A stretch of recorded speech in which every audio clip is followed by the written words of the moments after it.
Hi mga friends, mga kababayan. For the record lang gusto kong i-video 'to para mai-share din natin sa mga iba kung anong nangyayari sa ating bansa Actually, matutulog na sana ako kaya lang naalimpungatan ako dahil nakita ko na lumaya si Ka Eric saka si Dr. Lorin Badoy. Sinusubaybayan ko 'to kaninang hapon pa kung anong mangyayari.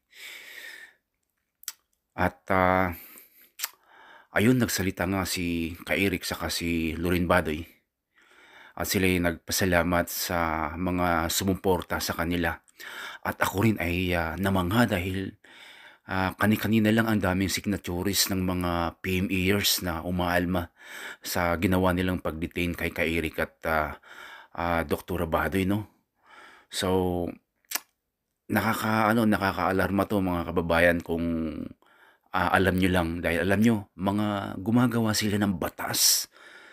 Pero sila rin hindi nila alam paano magiging isang ehemplo ang gumagawa ng batas, no? Nandun sila para busalan ang malayang pananalita ng tao, Kung si Ka Eric at saka si Ka Lorin pwede nilang gawin, how much more tayo, mga ordinaryong Pilipino, lalo ng mga OFW na katulad natin, no? Kung maalala nyo yung panahon ni PRRD, meron tayong communication. Ang OFW meron communication sa Malacanang. Ngayon, wala na. Wala na. Tignan nyo ang nangyayari. Mga taga-kamara, mga congressman, tignan nyo ang pananalita nila, ang asta nila. Hindi ka makapaniwala na ganito umasta ang ating mga gumagawa ng batas at tagapagtupad ng batas, no? At malamang sa malamang, sabi nga ni Ka Eric na nandun yung mga makakaliwang grupo. Kaya tara, pakinggan natin yung sasabihin ni Ka Eric at Ma'am Lorin Badoy. Kasi alam ko meron tayong makukuha dito. Makakakuha tayo dito ng talino at sapat na kaalaman kung anong nangyayari sa ating bansa. Tara, tignan natin. So, maraming salamat sa mga kababayan natin na sinabayan tayo dito at yung ang mga even the PMA graduates who issued that statement, no? Also, but basically what we've learned from this is what Eric just said, no? Ang kapangyarihan talaga ng isang bayan ay nanggagaling sa taong bayan. At yung ginawa namin dito ay pag-aalay sa isang bayan na talagang worthy na ipaglaban. So, paglaban natin at mahalin natin ang ating bansa because when you have congressmen like that who are abusive and arrogant and who flout the laws of the land and our constitutional rights, then our democracy is in grave danger. Ma'am, ang sabi kanina, parang the reason ko ba't nag-grant is because nung bumisita daw, apologetic daw yung inyong parang remorseful daw kayo. So hindi siya nagsulat, ako nagsulat. I never, it was Eric. So, they came kasi to us and said that you have to write a letter of apology before we release you, no? And I said no to that. But Eric felt naman, okay, go ahead. Yung ginawa ko pong sulat, ang aking paghingi ng kapatawaran sa komitiba ng Kongreso ay hindi dahil ako'y nagtanong ng maling datos, sapagkat ang pagtatanong mali man o tama ang datos sa public expenditures ay karapatan ng mamamahayag at mamamayan. May source man o wala. That is very basic. At ang katungkulan na nasa pamahalaan at mga may kapangyarihan ay dapat maging transparent at accountable, hindi para maging persecutor ng mamamayan. Pangalawa, I said sorry and I apologize for my disrespectful behavior sa pagsigaw ko ng kangaroo court sa kanila, sapagkat yun ay burst of emotion sa panahon na nagpapaliwanag kami, binubusalan kami. Sa panahon na pinipaliwanag namin ang batas ng konstitusyon ay mas mataas kaysa Kongreso at sino mang nasa pamahalaan, hindi kami pinapakinggan. So para sa akin, I should be more professional in asserting my arguments, but in a situation kung saan nilulupig at binubusalan ka at kinagamitan ka ng weight ng kapangyarihan, ay hindi po pwedeng makontrol mo ang emosyon mo. Kaya doon ako naghingi ng sorry.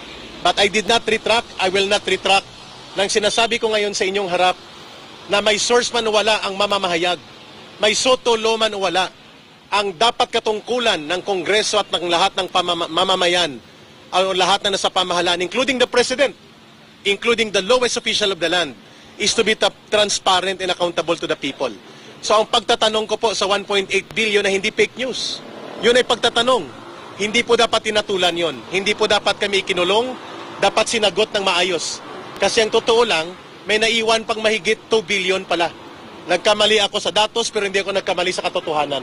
Mahigit 2 billion pa ang budget allocated for travel. At remaining is only 3 weeks. Anong gagawin nila sa 2 billion? Ikukulong ulit kami kapag nagtanong kami ulit? So may source o wala, accredited ka ng KBP o hindi, ang pagpapahayag at magiging mamamahayag ay tungkuling kilalanin ng gobyerno yan at estado. Yan ang counter-check sa power of the state and the government. Sir, sabi ni Congressman Tambunting, ni-review niyo raw po yung source ninyo. That is his version. That is his story. Wala po. Well, he stand by it. Ang aking sasabihin sa inyo, I will protect the source. Pero ni-reveal nyo nga po, sir. It does continue. Story niya yon. I did not reveal any names. So sabi niya, may ni-reveal na names. We talk about it. Sabi niya, in confidence, ay papakinggan niya ako. I did not expect na may sasabihin siyang mga bagay na maglalabag sa confidence ng aming pag-uusap. Ang sagot ko, Congressman Tambunting said na may source siya sa sinabi ko, story niya yon. Wala po kayo binigay na pangalan.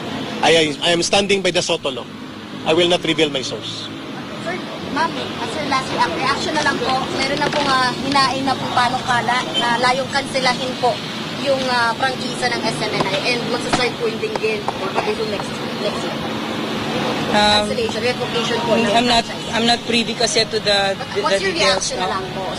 Syempre, it makes me sad because I worked at the SMNI and I know that SMNI is really for nation building, no? And we were the only station that talks about a burning issue that other media companies don't even touch. And I'm talking about the CPP, NPA, NDF na ninanakaw ang mga anak natin, no? Libo, hindi na natin maibilang na nang tatlong nandyan ay nasa Kongreso. Si Franz Castro ng Alliance of Concerned Teachers, ang si Arlene Brosas ng Gabriela at si Raul Manuel ng Kabataan. Nandyan sa loob ng Kongreso ang mga cuddlers ng mga komunistang terorista at mga top recruiters ng mga anak natin na kung saan ang mga anak natin ay nagkandamatay for over half a century. Diba? So dapat tagilan na natin yan. So this is why I really think that SMNI, if you close it down, no, I know who is behind it and I know it is the CPP, NPA, NDF. And sadly, they have used Congress as their ally and as their cover to do this. No? Kamusta yung hunger strike po? Oh, grabe. Oh, yes, ayos. Ayos siya. Nagugutom, matamlay, pero grabing Yeah. suporta po ng mamamayan, Yeah. including sa abroad, ang Filipino communities. Yeah. At 24 hours, 160 signatories na mga PMA graduates. At terrible, still counting on.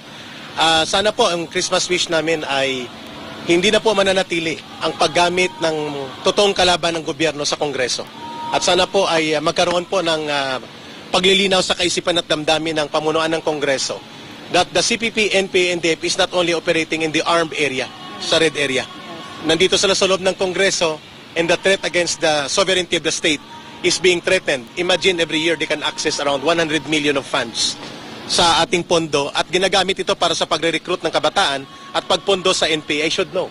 Pag tinanong ako, red tagging ba ito? How can that be red tagging?